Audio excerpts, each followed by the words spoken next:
Hello guys, আসসালামু আলাইকুম। কি অবস্থা সবার? আশা করি ভালো আছেন, আমিও ভালো আছি। তো ফাইনালি আবার পার্ট 3 নিয়ে চলে আসলাম। তো কথা বলতে বলতে আমরা রিক্সায় উঠলাম। রিক্সাওয়ালা মামার সাথে দর কষাকষি করতে করতে বাজারের উদ্দেশ্যে রওনা দিলাম। মামা খুব ভালো মনের মানুষ, ভাড়া 10 টাকা কম দেবে বলে সে আমাদেরকে অনেক সুন্দর একটা রাস্তা দিয়ে নিয়ে গেল, যেখানে ট্রেনের চাকাও ফেল। আসলে আমাদের বাজারে যাওয়ার কথা ছিল দুপুর বেলায়, কিন্তু অনেক রোদ এবং রোজা থাকায় আমরা দুপুর বেলায় যেতে পারিনি, তাই রাতের বেলায় যাচ্ছি।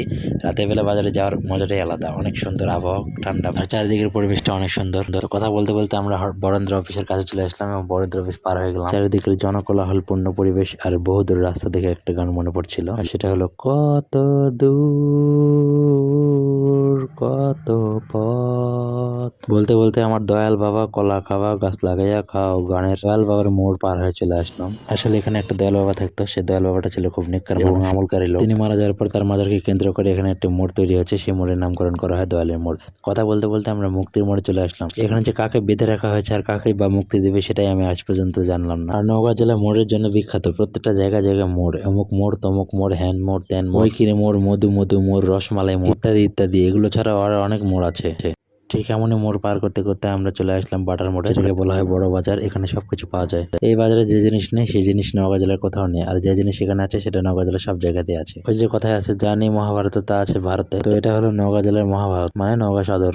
আমি এদিকে আপনাদের সাথে বকবক করতে করতে ভুলে গেছি যে আমার সাথে দুজন বস্তু বা রোবট এসেছে। এদেরকে ব্যক্তি বললেও ব্যক্তিরা লজ্জা হয়, তাই রোবট বললাম বা বস্তু বললাম। যাদের ধৈর্য অনেক, শুধুমাত্র জামা কাপড় কেনায়, হাসপাতালে রোগী দেখার সিরিয়ালে দাঁড়িয়ে থাকতে তাদের কষ্ট হয়, এছাড়াও আরো অনেক কাজে তারা ধৈর্য হারিয়ে ফেলে। কিন্তু এই কাজের ধৈর্য তাদের খুব আছে, এই কাজের জন্য ধৈর্য তাদের টপ লেভেলের। আমি খুব সাহসী ছেলে এবং অনেক দম আছে আমার, তাই কলিজা নিয়ে অনেক বুকের পাটা নিয়ে আমি চলে এসেছি এদের সাথে বাজার করতে। ইফতারি করে সোজা চলে এসেছি, আর এখন বাজে 8টা। তারপরে এদের একটাও জামা পছন্দ হয়নি।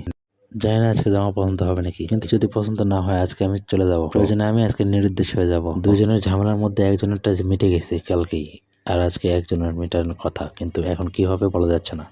ঘুরতে আসে লাট্টুর মতো এদিক ওদিক সেদিক ফেদিক। ঘুরতে ঘুরতে এমন একটা জায়গায় গিয়ে উঠলো যেখানে ভালো কোনো দোকানে নেই। অবশেষে আরেকটা মার্কেটের মধ্যে ঢুকলো এবং দোকানগুলো ঘুরে ঘুরে দেখলো, কিন্তু এই একই অবস্থা, যেটা বিগত 2-3 দিন ধরে হয়ে আসছে। জানি না এরা আদৌ কিনবে নাকি বা পছন্দ হবে নাকি বা কি করবে না কি করতে যাচ্ছে, কিছু বলা যাচ্ছে না। এদের ব্যাপারে কোনো প্রেডিকশন দেওয়া যায় না, প্রেডিকশন দেওয়া মাত্রই ভুল হয়ে যায়। এরা শুধু লাট্টুর মতো এদিকে সেদিকে রেলগাড়ি ঝকঝক করে যাচ্ছে। এই দোকানে একবার ঢুকছে, ওই দোকানে একবার ঢুকছে, জানি না কখন কি দেখছে। এই দোকানে গুলিতে ঢুকছে তো ওই দোকানে গুলিতে বেরোচ্ছে। এই করতে করতে এই দেখতে দেখতে আমি বোরিং হয়ে গেছি। এরই মাঝে আমার বোরিং জীবন আলোকিত করার জন্য আমার এক কাকা আমার কথা শুনে আমার জন্য বাবুল ফুলাচ্ছে, কারণ বাবুল ফুলানো দেখতে আমার খুব ভালো লাগে। ছোট থাকতে অনেক খেলেছি এটা নিয়ে, বড় হয়ে গেছি জন্য আর খেলি না, কিন্তু কাকা মনে হয় এখনো বড় হয়নি তাই খেলছে। এরই মাঝে এমন একটা দোকানে আসলাম যেখানে অনেক ভালো লাগলো, অনেক সুন্দর সুন্দর জামা কাপড় আছে এবং সেখানে একটু হালকা করে আমি বসে পড়লাম, কারণ অনেক চাপক্ষণ ধরে দাঁড়িয়ে আছি তাই খুব কষ্ট। এরই মধ্যে হঠাৎ একটা খুশি